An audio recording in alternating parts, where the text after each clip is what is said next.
todos, j'espère que vous allez bien pour commencer. Écoutez, aujourd'hui je vous propose de nous intéresser à une histoire de tueur en série, on va dire. Et ça faisait un petit moment que j'en avais pas traité sur la chaîne, en tout cas, j'en ai pas traité énormément. Mais en parlant de tueur en série, est-ce que vous connaissez le dernier roman de Maxime Chatham, La constance du prédateur ? Ce mois-ci, j'ai le plaisir d'être sponsorisée pour la seconde fois par Nextory et je vous avoue que c'est un honneur pour moi de savoir qu'ils me font de nouveau confiance. Nextory, c'est une application de lecture en streaming, c'est la seule application en France qui propose tous les formats de lecture. Sur la base d'un abonnement mensuel, vous avez accès en illimité à des milliers d'e-books, de BD, de séries exclusives et de journaux, ainsi qu'à 15 heures de temps d'écoute mensuel, soit environ 2 livres audio. Moi qui suis plutôt à l'ancienne habituellement, je dois vous dire que j'ai été conquise par le principe de la bibliothèque virtuelle. D'autant qu'on a énormément de choix, 250 000 titres dans tous les genres, drame, thriller, comédie, quel que soit votre type de lecture, vous y trouverez ce qui vous plaira. On est servi. Pour en revenir à Maxime Chatham, début novembre, son tout nouveau roman est sorti sur Nextory sous format audio. Une sombre histoire de tueur en série. On est plongé dedans dès les premières pages. L'ambiance est sombre, glauque, la narration parfaite, tout y est. C'est tellement prenant que vous risquez de ne pas pouvoir vous arrêter une fois que vous aurez commencé. Pour vous dire, j'ai dévoré le roman de Maxime Chatham en une journée et j'étais à fond dedans. Genre, j'étais là en mode « Non, Ludivine, fais attention !» Bon, rassurez-vous, je vais pas vous spoiler. Pour les fêtes de fin d'année, j'ai une offre très intéressante à vous proposer. 45 jours d'essai avant de vous décider. Honnêtement, c'est pas mal pour se faire une idée de l'application. Et c'est sans engagement qui plus est. Je vous mets tout ça en barre d'informations, le lien ainsi que le récapitulatif. Ce que je vous propose à présent, c'est de cesser les digressions ici et maintenant. Je vous laisse vous installer tranquillement et puis je vous dis à tout de suite. Io so che sono stata di là, ho preso pezzo di questa cosa da tua sorella e gliel'ho legato, ho fatto dei nodi, gliel'ho legato le caviglie e poi gliel'ho fatto scivolare intorno ai polsi, un paio di giri così e poi intorno alla testa e poi ho tirato. L'histoire démarre en 1998 en Italie, plus précisément à Broni, une petite ville de 9000 habitants située en Lombardie.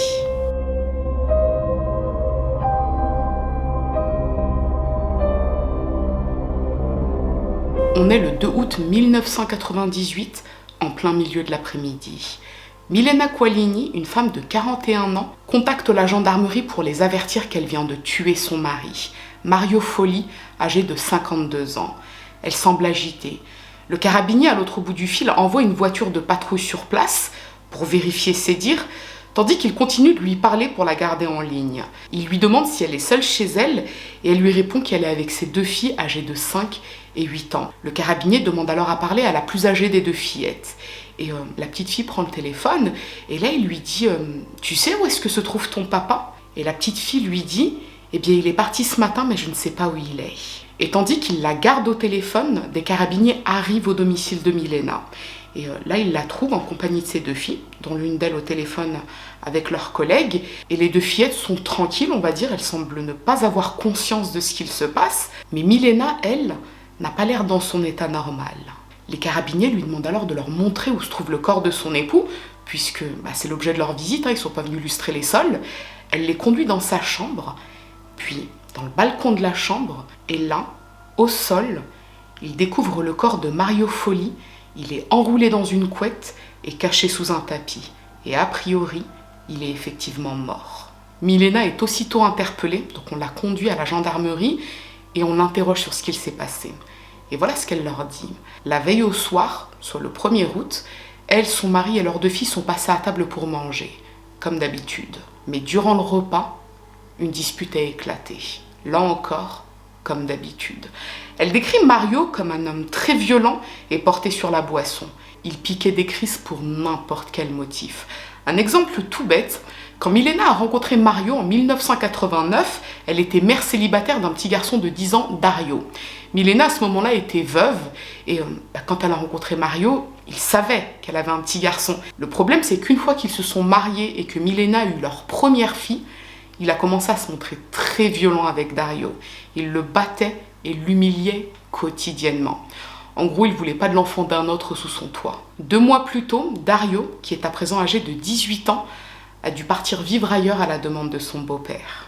Mario saoulait également Milena avec le travail. Il ne voulait pas qu'elle gagne son propre argent parce que ça la pousserait à le tromper d'après lui. Il considérait que dans la mesure où lui-même travaillait de temps à autre comme livreur, eh bien son épouse n'avait aucune raison de travailler elle aussi. Milena avait donc cessé de travailler à la demande de son mari, même si les fins de mois étaient très compliquées puisque, comme je vous l'ai dit, il ne travaillait qu'occasionnellement. Mais malgré tout ça, il y avait toujours un motif de dispute. Rien n'était jamais assez bien pour Mario. Et Milena, qui prend des antidépresseurs depuis quelques années, s'est enfoncée davantage dans la dépression au point de perdre complètement pied. Donc le soir du 1er août, une dispute a éclaté pour un motif complètement futile. Et Milena a fait profil bas, tandis qu'il l'insultait et qu'il lui criait dessus. Après le repas, Mario est parti dans le salon pour regarder la télé, tandis que Milena finissait de manger avec ses 2 filles. Vers 10h, son époux est parti dormir et Milena couchait les filles. Mais elle ruminait cette soirée, ces disputes. Elle en avait marre des cris, des insultes et surtout des coups. Elle-même est alcoolique, donc elle a noyé sa colère dans l'alcool. Elle n'en pouvait plus de toute cette violence, de tous les sacrifices qu'elle avait dû faire et pour seule récompense, des insultes et des coups. Milena a déjà déposé plainte par le passé pour des faits de violence conjugale. Une fois, Mario lui a cassé des dents. Une autre fois, il lui a pété le tympan. Mais à chaque fois, elle a retiré sa plainte pour le protéger. Mais malgré ça, il continue de la frapper. Milena a ruminé, en repensant à tous ces épisodes de violence. Puis vers minuit, Milena s'est dirigée dans la chambre conjugale. Mario semblait dormir profondément. Là, elle ne sait pas précisément ce qui lui est passé par la tête. Elle voulait effrayer son mari. Elle a saisi un cordon, elle l'a enroulé autour du cou de son mari ainsi qu'autour de ses mains et elle a serré pour qu'il se retrouve bloqué de cette façon. Et elle le jure, c'était uniquement pour l'effrayer. Milena dit que Mario s'est réveillé brusquement et il a commencé à se battre avec elle. Et complètement effrayée, elle a saisi la lampe sur le chevet et elle l'a frappé à la tête de toutes ses forces. Mario est tombé au sol, sonné. La lutte s'est poursuivie et Milena l'a frappé à la tête avec un coffret à bijoux en bois. Puis elle s'est jetée à son cou et elle a serré le cordon de toutes ses forces. Puis, après un court laps de temps, elle s'est rendue compte que Mario ne bougeait plus. C'est là qu'elle a réalisé qu'elle venait certainement de tuer son mari. Elle a couru dans la cuisine récupérer un couteau, elle est retournée dans la chambre et elle a déchiré le cordon, mais c'était trop tard. Il ne bougeait plus. Mario était mort. Elle est restée près du corps un petit moment, puisqu'elle comprenait progressivement ce qu'elle venait de faire. Puis elle est partie à la cuisine récupérer des sacs poubelles et elle a enroulé son mari dedans. Elle a récupéré la couette sur le lit et elle a enroulé Mario à l'intérieur de la couette. Puis elle a traîné le corps dans le balcon, elle l'a poussé contre la rambarde du balcon et elle a posé un tapis par-dessus pour éviter que ses filles et les voisins ne le voient. Le lendemain matin, quand ses filles se sont réveillées, elle leur a expliqué que leur père s'était absenté. Et puis elle a réfléchi. Elle ne pouvait pas laisser le corps indéfiniment dans le balcon. On est en plein mois d'août. Elle a attendu l'après-midi et finalement, elle a décidé de prévenir la gendarmerie. Voilà donc toute l'histoire d'après Milena. Elle ne voulait pas le tuer. Il s'agirait presque d'un accident. Elle voulait juste lui faire peur. Mais les choses ont dégénéré.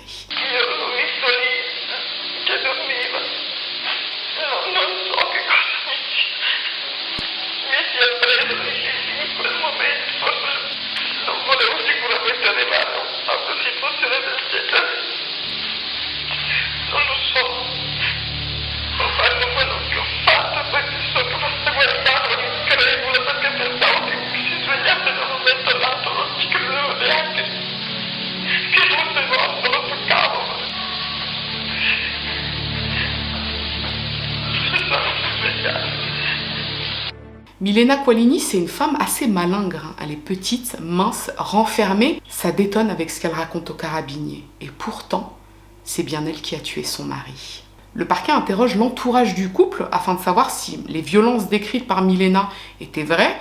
Et effectivement, les voisins le confirment. Milena était régulièrement battue et insultée par son mari.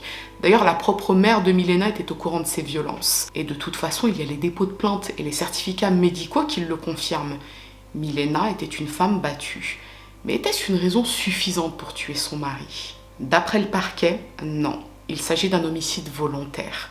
Le procès de Milena Qualini s'ouvre en avril 1999 aux assises de Voghera. Elle choisit il rito abbreviato, la procédure en accéléré. Je pense que maintenant tout le monde sait à peu près ce que c'est. Son avocate met en avant son statut de victime de violence conjugale. Elle la défend bec et ongle.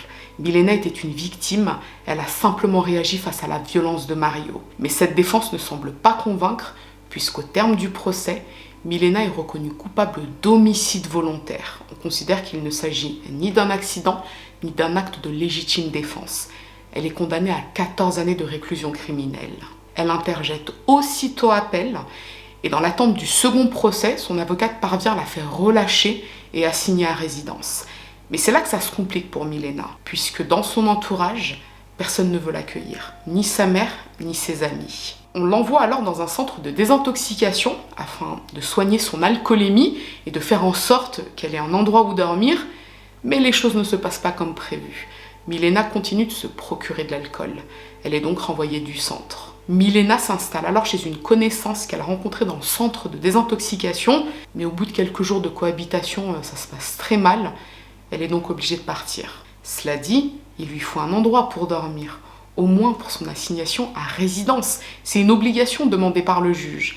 Sinon, elle sera renvoyée en prison. Mais en septembre, en lisant le journal, elle tombe sur une petite annonce. Angelo Porello, un homme de 53 ans, loue une chambre dans sa maison à Bescapè. C'est une petite commune à proximité.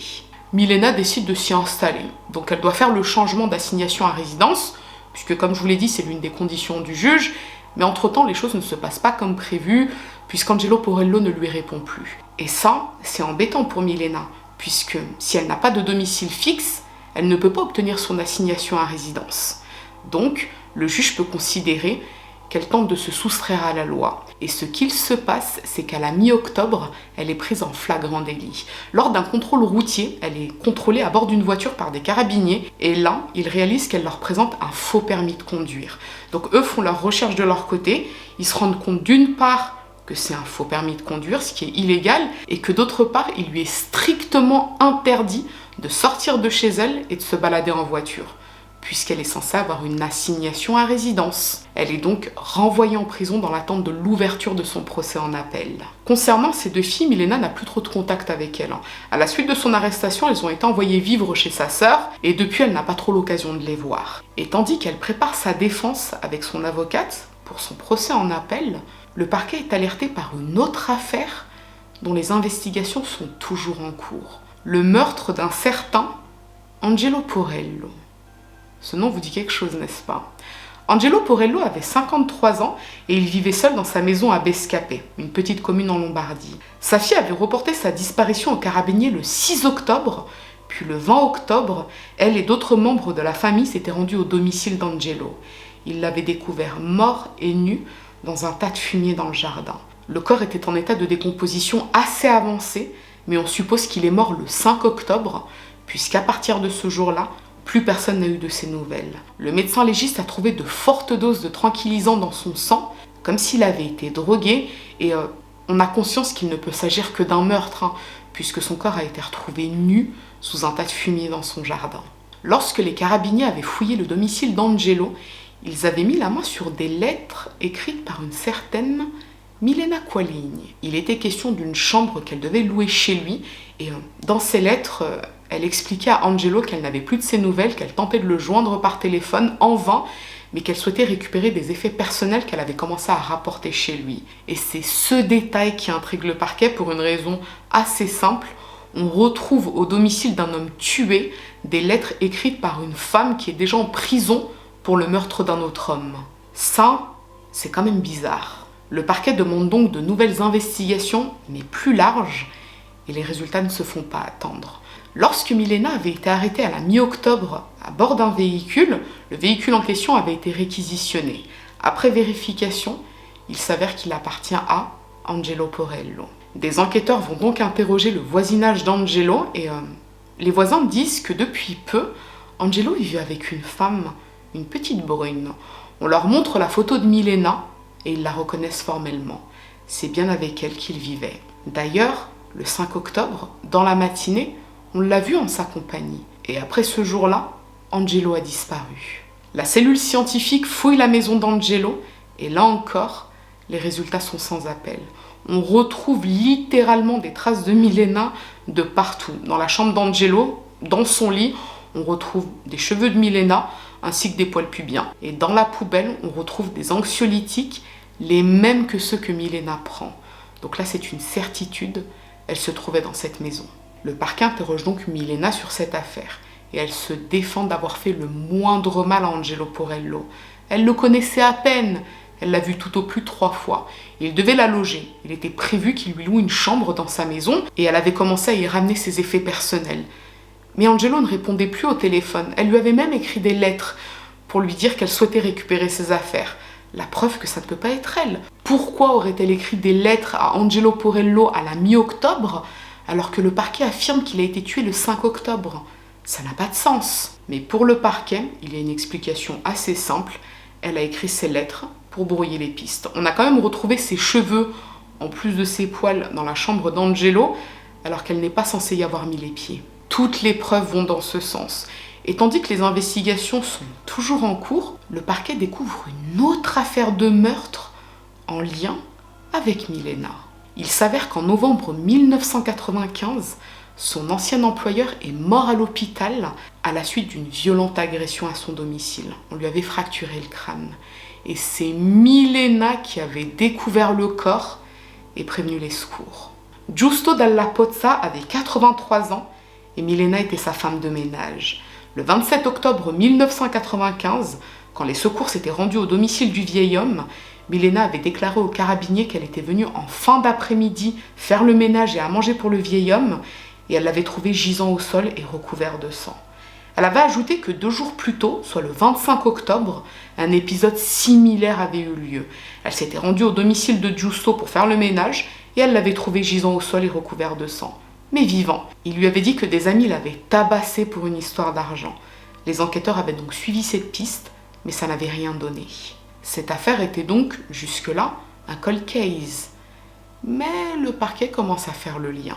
On confronte Milena à ce second homicide, mais là encore, ce n'est pas elle.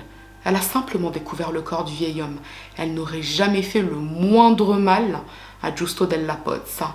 Mais après 4 heures d'interrogatoire, elle finit par avouer. Tout avouer. Oui, c'est bien elle qui a tué Giusto Della Pozza en 1995, mais ce n'est pas ce qu'on croit. Elle va tout nous expliquer. Le 27 octobre, quand elle s'est rendue au domicile du vieil homme pour faire le ménage, il a tenté de la violer. Et elle s'est défendue en le frappant avec une lampe. Et Angelo Porello? Oui, c'est elle. Mais là encore, ce n'est pas ce qu'on croit. C'était le 5 octobre. Ce jour-là, il l'avait séquestrée à son domicile et il l'avait violée. Et il s'apprêtait à l'agresser de nouveau. Elle s'est simplement défendue. Mais elle ne voulait pas le tuer. C'était un accident. Voilà. Le procureur et l'avocate de Milena sont consternés. Mais qui est cette femme qui serait coupable à présent de 2 meurtres en plus de celui de son mari?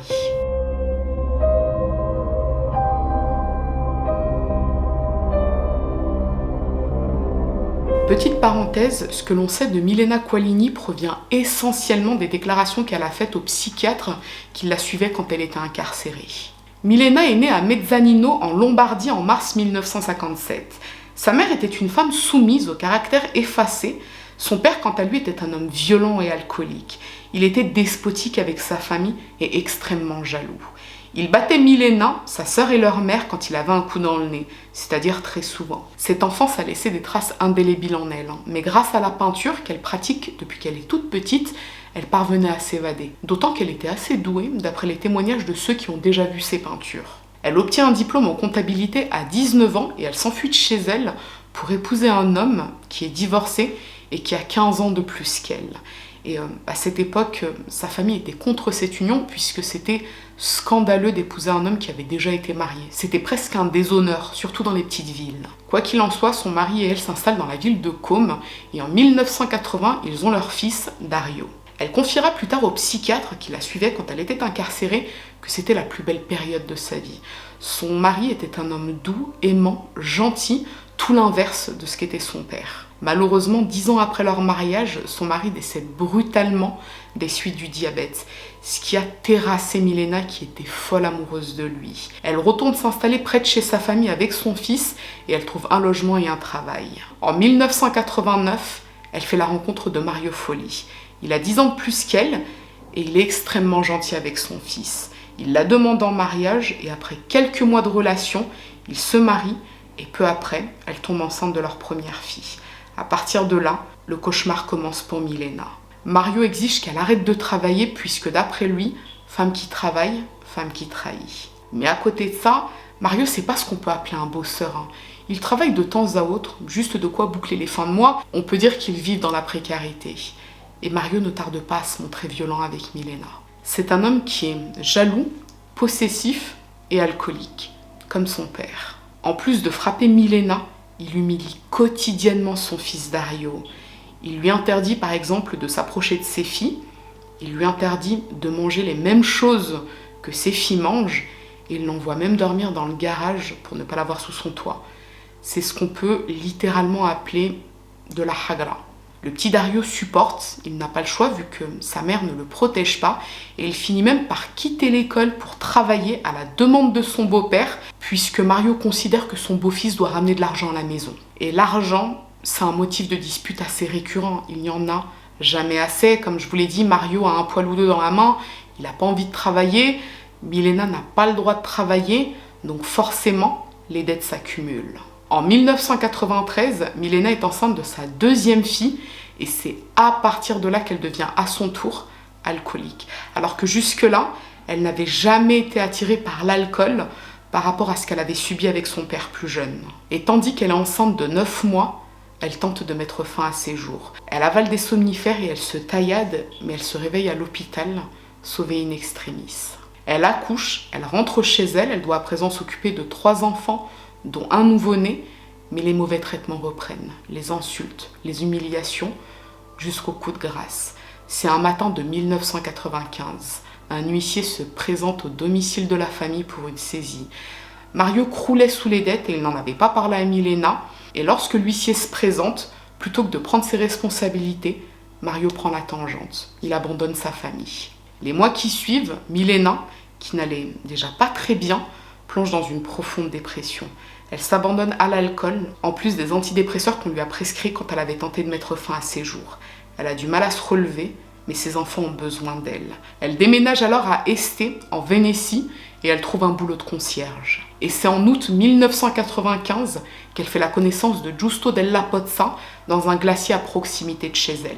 Le vieil homme de 83 ans est ému par la situation de Milena, donc il lui propose de faire quelques heures de ménage à son domicile pour qu'elle puisse arrondir ses fins de mois. D'après Milena, quand elle a commencé à travailler chez Giusto, il était très gentil avec elle. Il connaissait sa situation de mère célibataire et un jour il lui a même prêté 4 millions de lire. Je crois, sans en être sûre, que ça correspond à 2000 €, mais si on replace ça dans le contexte, c'est-à-dire 1995, c'est une somme assez considérable. Et quand il lui a prêté cette somme, il lui a dit « Écoute, tu me rembourseras quand tu pourras. Le plus important, c'est que tu puisses nourrir tes enfants. » Mais le 27 octobre 1995, coup de théâtre. Elle se rend chez Giusto pour faire le ménage et lui faire à manger. Et là, le vieil homme était dans sa chambre et il l'appelle. Elle y va. Et là, il lui propose d'avoir une relation charnelle avec lui. Chose qu'elle refuse. Mais Giusto lui dit « Écoute, moi je t'ai prêté de l'argent, tu devais bien te douter de la raison pour laquelle je t'avais prêté cet argent, arrête de faire l'idiote. Si je te l'ai prêté, c'est pour qu'il y ait quelque chose en retour. » Et Milena a refusé, elle ne voulait pas faire des choses avec Giusto. Et là, il lui a dit « Écoute, si c'est comme ça, tu me rembourses mon argent, je veux que tu me rendes mon argent. » Mais Milena n'avait pas cet argent à lui rendre dans l'immédiat. Là, il l'a saisie par le bras et il a voulu l'agresser sexuellement. Milena dit qu'elle n'a pas eu le choix. Elle a saisi une lampe et elle l'a violemment frappé à la tête. Giusto est tombé inconscient au sol. Paniquée et pensant qu'elle venait de tuer le vieil homme, elle s'est sauvée sans prévenir les secours. Elle s'est rendue à son deuxième travail de concierge et en fin de journée, elle est retournée chez Giusto et c'est là qu'elle a appelé les secours pour leur dire qu'en venant faire le ménage chez son employeur, Elle l'avait découvert au sol, recouvert de sang. Les secours et les carabiniers s'étaient donc rendus au domicile de Giusto et Milena les avait reçus. Et c'est là qu'ils avaient réalisé que le vieil homme n'était pas mort, il était dans le coma. Et Milena leur avait dit que 2 jours plus tôt, il s'était passé la même chose. Elle était venue faire le ménage et à manger et elle avait trouvé Giusto recouvert de sang, à moitié inconscient. Et là, il lui avait dit que des amis à lui l'avaient tabassé pour une sombre histoire d'argent. Malheureusement, Giusto était mort le 4 novembre, donc quelques jours après. Du coup, il n'a jamais pu donner sa version de l'histoire. À l'époque, le parquet avait fini par classer cette affaire, sans se douter un seul instant que la meurtrière était la femme de ménage. Et c'est peu après ce meurtre que Milena est retournée vivre avec son mari, Mario Folli. Les violences physiques, psychologiques ont repris jusqu'à cette nuit d'août 1998. La suite, vous la connaissez, elle appelle les carabiniers, elle est arrêtée, jugée, reconnue coupable et condamnée à 14 années de réclusion criminelle. Son avocate fait appel et dans l'attente du second procès, elle est relâchée et assignée à résidence. Et en septembre 1999, elle tombe sur une annonce dans le journal. Un homme de 53 ans recherche une amitié sensuelle, on va dire, avec une femme âgée de pas plus de 40 ans. Milena appelle le numéro noté dans l'annonce. Il s'agit d'Angelo Porello, son soi-disant logeur à Bescapè. D'après elle, Angelo avait accepté de lui louer une chambre en échange de travaux domestiques. Elle ne payait pas de loyer, à condition de faire le ménage dans le logement. Donc elle s'est installée chez lui, mais ce qu'elle ne savait pas, c'est qu'Angelo venait de purger 6 années de prison pour avoir agressé sexuellement ses propres filles. D'après Milena, quand elle s'est installée chez Angelo, au départ il était correct avec elle. Mais progressivement, il a commencé à lui faire des propositions déplacées. Il voulait des relations charnelles avec elle. Milena a refusé, elle ne voulait pas, point barre. Mais le 5 octobre 1999, tout bascule. Elle et Angelo sont à table, ils sont en train de manger, c'est le repas de midi. Et soudain, Angelo caresse Milena. Il veut un rapport sexuel avec elle. Milena refuse. Mais Angelo insiste, il la traîne de force dans sa chambre et lui demande de mettre une nuisette pour lui faire plaisir.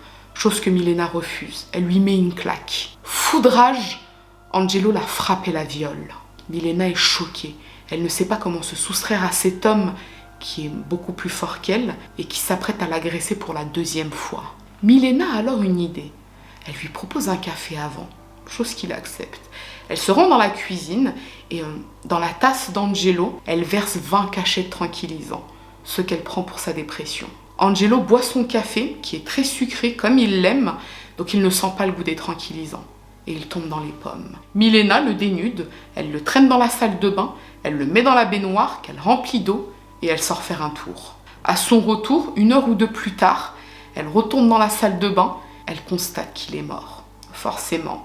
Il y a du vomi de partout sur son visage et il a déféqué dans la baignoire. Là, elle ne sait pas quoi faire. D'après elle, elle ne voulait pas le tuer. Elle attend la nuit, elle traîne le corps dans le jardin et elle le cache dans le bac à fumier. Puis elle s'en va avec la voiture d'Angelo. Et quelques jours après, elle lui écrit des lettres dans lesquelles elle lui dit qu'elle veut passer récupérer ses affaires, qu'elle n'arrive pas à le joindre par téléphone. Le but, c'est de brouiller les pistes. Mais ce sont ces lettres qui la trahiront, puisque c'est grâce à ça que le parquet a fait le lien avec Milena. Voilà donc le parcours de celle que la presse surnomme déjà la veuve noire ou la Aileen Wuornos italienne.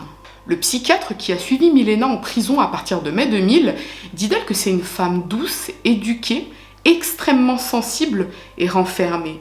Ils parviennent à évoquer ensemble tous les sujets la concernant, sauf un, son enfance. Elle a beaucoup de mal à dire avec précision ce qu'elle a vécu lorsqu'elle était enfant, si ce n'est qu'elle a beaucoup souffert. Les seuls moments heureux qu'elle a vécus dans sa vie, ce sont ceux passés avec son premier époux. Elle dit de lui que c'était l'homme de sa vie. Il était tout l'opposé de son père. C'est sans doute pour ça qu'elle l'aimait autant. Son second époux, Mario, ressemblait beaucoup à son père en revanche. Il était colérique, alcoolique et violent. Il lui rappelait l'enfance qu'elle avait vécue. Cela dit, Milena a beaucoup insisté sur un point. Elle ne se considère pas comme une meurtrière. Elle n'a jamais cherché à tuer qui que ce soit. C'est simplement qu'elle ne parvient pas à maîtriser sa force et ses pulsions quand elle est dans une situation qui lui rappelle la violence de son enfance. D'après le psychiatre, Milena est borderline et elle a des altérations de sa personnalité. Elle serait sujette au dédoublement. En gros, c'est une autre qu'elle qui agit quand elle passe à l'acte. Milena n'avait donc pas la capacité d'entendre ou de vouloir quand elle a tué son mari. Et ça change tout, puisque ça signifie qu'elle doit de nouveau être jugée pour le meurtre de son mari. Donc le premier jugement doit être cassé. Elle sera rejugée pour le meurtre de Mario Folli, en plus d'être jugée dans des procès indépendants pour les meurtres de Giusto Della Pozza et Angelo Porello. Le procès pour le meurtre de son mari, Mario Folli, s'ouvre en octobre 2000 aux Assises de Milan. Et au terme, Milena est reconnue partiellement irresponsable à cause de son état mental. Elle est condamnée à 6 ans et 8 mois d'incarcération au lieu des 14 ans qu'elle avait pris lors de son premier procès. Cela dit, elle doit encore être jugée pour les 2 autres meurtres. Et en janvier 2001, le procès pour le meurtre de Giusto Della Pozza s'ouvre aux Assises de Padoue. Et au terme, elle est reconnue coupable d'eccesso colposo, que je traduirais par excès de légitime défense. Elle est condamnée à 1 an et 8 mois de prison. Il ne reste plus qu'un procès, celui pour le meurtre d'Angelo Porello. Il doit s'ouvrir en octobre 2001 aux Assises de Pavie. Et pour ce crime, le psychiatre a déclaré que Milena était parfaitement consciente de ce qu'elle avait fait. La preuve, elle s'est construit un alibi. Vous vous souvenez qu'à la mi-octobre, Milena a été arrêtée par les carabiniers, elle était en voiture avec un faux permis. D'après le psychiatre, Milena a fait en sorte d'être arrêtée par les carabiniers. Elle voulait être renvoyée en prison pour une raison assez simple. Si Milena se trouvait en prison en octobre et que le corps était découvert en octobre, personne n'aurait pensé à Milena, puisqu'elle était en prison. Elle a même écrit ses lettres dans ce sens pour brouiller les pistes. Donc d'après le psychiatre, si elle a eu ce tel niveau de réflexion après le meurtre d'Angelo Porello, c'est qu'elle était forcément consciente de ce qu'elle avait fait. Et Milena connaît les conclusions du psychiatre concernant ce meurtre. Elle sait qu'il a écrit qu'elle était en pleine capacité de ses moyens. Et elle sait ce que ça signifie. Elle risque la réclusion criminelle à perpétuité. Dans la nuit du 15 au 16 octobre 2001, soit quelques jours avant l'ouverture du procès, Milena Qualini prend son drap et elle se pend dans sa cellule. Lorsque la surveillante la découvre quelques minutes après, Milena respire toujours, mais elle finit par succomber à son arrivée à l'hôpital. Avant de mourir, elle avait écrit un petit mot qu'elle avait laissé dans sa cellule et dans ce mot, elle s'adressait à ses enfants, elle leur disait qu'elle les aimait et elle leur demandait de lui pardonner. Milena Qualini ne sera donc jamais jugée pour le meurtre d'Angelo Porello, même si, officiellement, elle est reconnue coupable. Mais après tant d'années, beaucoup se demandent si, finalement, Milena, aussi appelée la veuve noire, n'a fait que 3 victimes, ou si elle a tissé sa toile ailleurs, sans qu'on ne le découvre jamais. La confessione del delitto Porello è stato uno dei momenti più agghiaccianti della mia vita. Per vari motivi. Il primo perché per la prima volta mi sono resa conto dell'altra Milena, ho visto un altro viso, un'altra faccia, un'altra donna. Lei aveva la testa china in avanti, io ero seduta di fronte a lei, era poco prima dell'ora di pranzo, quindi della pausa al carcere di Vigevano. Mi ricordo che le dissi, Milena ascolta, per favore dimmi la verità, tu c'entri qualcosa con questa storia? E lei rimase zitta e io le dissi ascolta non ti spaventare e lei aveva sempre la testa china. Passarono alcuni secondi, era così, sollevò la testa, mi guardò, cambiò completamente il suo sguardo e mi disse l'ho ammazzato io.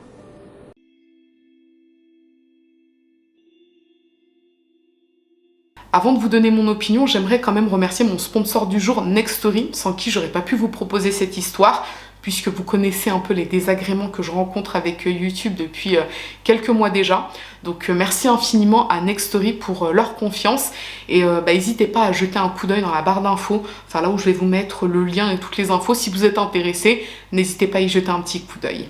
Maintenant, concernant cette affaire, mais quelle affaire, elle était trop intéressante, enfin, en tout cas, en faisant mes recherches, je l'ai trouvée trop intéressante. J'ai dû regarder, je crois, 2 ou 3 documentaires, dont un podcast. Bon, après, il y avait des petites infos parfois divergentes d'un documentaire à l'autre, mais à la fin, franchement, on s'y retrouvait. Mais quelle affaire, sacrée Milena. Je sais pas.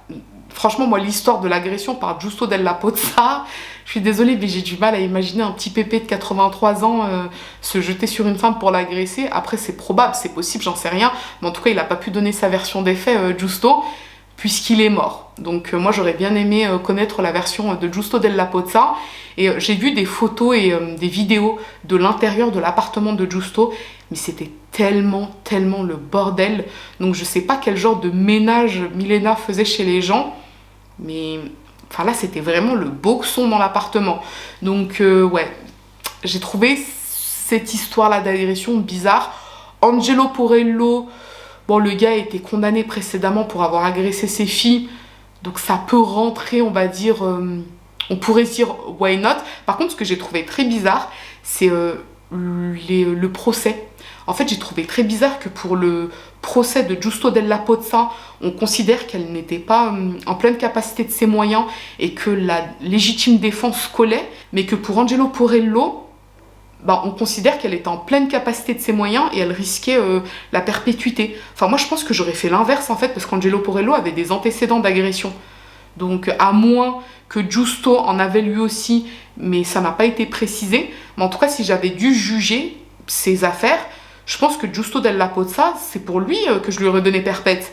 Et pour Angelo Porello, peut-être je me serais dit, ok, le gars a déjà agressé ses filles, why not? Moi, le ressenti que j'ai sur cette affaire, c'est que, à mon avis, Milena entretenait une liaison avec Angelo, et ce jour-là, elle l'a tué pour une raison X ou Y, mais on ne saura jamais la vérité puisqu'elle s'est pendue. De toute façon, les voisins le disent, hein, ils étaient bras dessus, bras dessous, ils vivaient ensemble, ils semblaient très proches, donc je pense, voilà, qu'ils entretenaient une relation. Maintenant, pourquoi elle l'a tué, je sais pas. Après, pour son deuxième mari, bon ça a été d'après elle le trop-plein, tout ça, mais je sais pas. Il y a beaucoup de gens qui hésitent à la qualifier de serial killer Milena, parce que apparemment ça rentre pas dans les clous.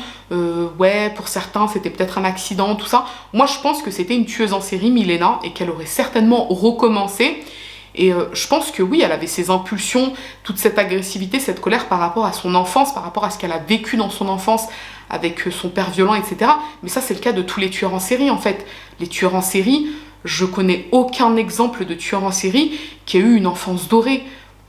Franchement, là, je réfléchis, j'en connais aucun qui a eu une belle vie, un papa et une maman équilibrés, et un beau matin, il s'est réveillé, il a trucidé des gens. Je pense pas que ça existe, peut-être que ça existe, mais alors je ne sais pas, je ne suis pas au courant.